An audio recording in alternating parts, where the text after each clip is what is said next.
अस्सलामु अलैकुम वरहमतुल्लाहि वबरकातुहू। सामईन, ख़वातीन व हज़रात, उम्मीद है कि आप सब खैरियत से होंगे और अल्लाह तबारक व तआला से दुआ है कि अल्लाह ताला आप तमाम को हमेशा खुश रखे। सामईन, बहुत सारे लोगों की ये शिकायत होती है कि हम कोई वजीफ़ा कर रहे होते हैं, वो कबूल नहीं होता, हमें उससे फ़ायदा नहीं होता, हम कोई अमल करते हैं उसका असर हमारी ज़िंदगी में ज़ाहिर नहीं होता, हम दुआएं करते हैं वो कबूल नहीं होती है, हमारे काम नहीं बनते हैं, हमारी मुरादें पूरी नहीं होती है।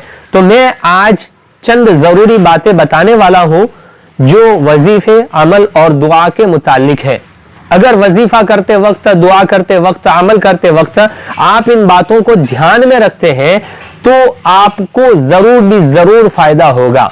सबसे पहली बात तो यह है कि हम जो अमल कर रहे हैं, जो वजीफा कर रहे हैं, उसमें हमारा यकीन कितना है, उस वजीफे पर, उस अमल पर जो फायदा बताया गया है उस फायदे का यकीन हमारे दिल में कितना है। हमारे दिल में 100% यकीन होना चाहिए कि मुझे इस अमल से, इस वजीफे से 100% फायदा होगा। और जो वजीफा कर रहे हैं उसको कंटिन्यू करें, उसको पाबंदी के साथ करें। ऐसा ना करें कि एक वजीफा किया फायदा नहीं हुआ, दूसरा पकड़ लिया, और दूसरा किया फायदा नहीं हुआ, तीसरा, तो इससे फायदा नहीं होगा। आप जो वजीफा कर रहे हैं उसी पर अपना पूरा फोकस करें और पूरा यकीन उसी पर रखें और अल्लाह ताला से उस वजीफे के बाद दुआ करें तो जरूर भी जरूर वो वजीफा आपके लिए नफा बख्श होगा। दूसरी बात यह है कि हम वजीफा करने से पहले अपनी जिंदगी को देखें कि मेरी जिंदगी में कहीं किसी से लड़ाई झगड़ा तो नहीं हुआ, किसी का दिल तो मैंने नहीं दुखाया, और किसी से मेरा रिश्ता नाता तो टूटा हुआ नहीं है। अगर रिश्ता नाता टूटा हुआ है, कोई आपसे नाराज है, तो आप वजीफे करें, आपको फायदा नहीं होगा, अमल करें, आपको नफा नहीं होगा, दुआएं करें, उसके असरात जाहिर नहीं होंगे। मेरा एक दोस्त है जिसको कनाडा जाना था, वो कई महीनों से कोशिश कर रहा था वीजा के लिए, लेकिन उसको वीजा नहीं मिल रही थी। अब वो मेरे पास आता जाता था, वजीफे मांगता था, मैं उसके लिए वजीफे बता दिया करता था, वो अपनी मम्मी से दुआएं करवाता था, लेकिन कोई असर जाहिर नहीं हो रहा है और उसको वीजा नहीं मिल रहा है।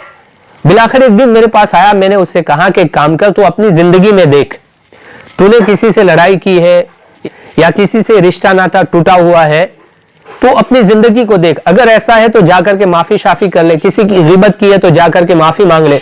उसने ये काम शुरू कर दिया और यकीन जाने चंद दिनों में अल्लाह ने उसके काम को आसान कर दिया, उसका वीजा निकल आया और वो अल्हम्दुलिल्लाह कनाडा भी पहुंच गया।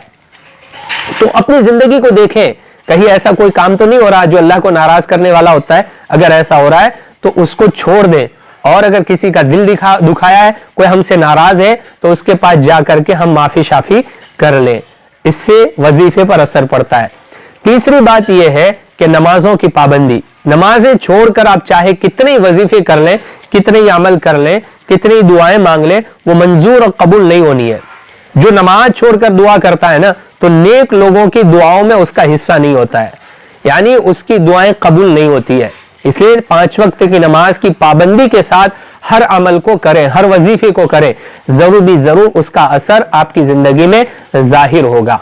चौथी बात यह है कि वजीफे का जो वक्त आपको बताया गया है, बाज वजीफे ऐसे होते हैं जो वक्त के साथ मखसूस होते हैं, फजर बाद करना है, इशा के बाद करना है, नमाजों के बाद करना है, किस वक्त में करना है, आपको जो वक्त बताया जा रहा है उस वक्त पर उस वजीफे को करना है, उस वक्त पर उस वजीफे को करना है। और जितनी तादाद में बताया जा रहा है उतनी तादाद में आपको उस अमल को करना है, उस वजीफे को करना है, उससे आगे पीछे नहीं करना है।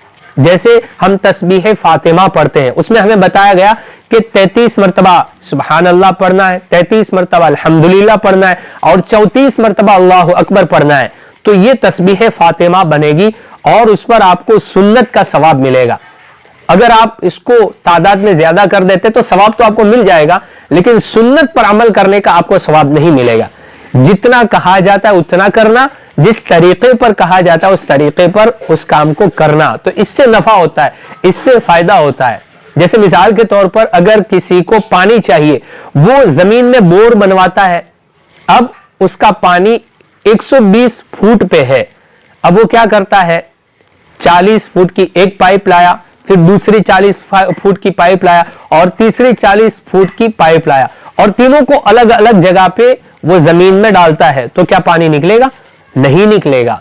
ایک ہی جگہ پر ایک ساتھ ان تینوں پائپوں کو جوڑ کر زمین میں ڈالنا ہے، 120 فٹ تک پہنچ جائے گا یہ پائپ، تو اس میں سے پھر اللہ تعالیٰ اس کو پانی عطا کریں گے۔ ایسے ہی ہمارے وظیفے ہیں، ہمارے اعمال ہیں، ہماری دعائیں ہیں، ہم کنٹینیو کریں، جس تعداد کے ساتھ بتایا جا رہا ہے اس تعداد کے مطابق کریں، جس وقت پر بتایا جائے اس وقت کا خوب خیال رکھیں۔ اس طریقے پر آپ وظیفہ کر کے دیکھیں، آپ کو ضرور بھی ضرور فائدہ ہوگا، نفع ہوگا۔ اپنے آپ سے کیجئے ڈھیر سارا پیار، رب کائنات سے دعا ہے وہ آپ کو رکھے ہمیشہ خوشحال۔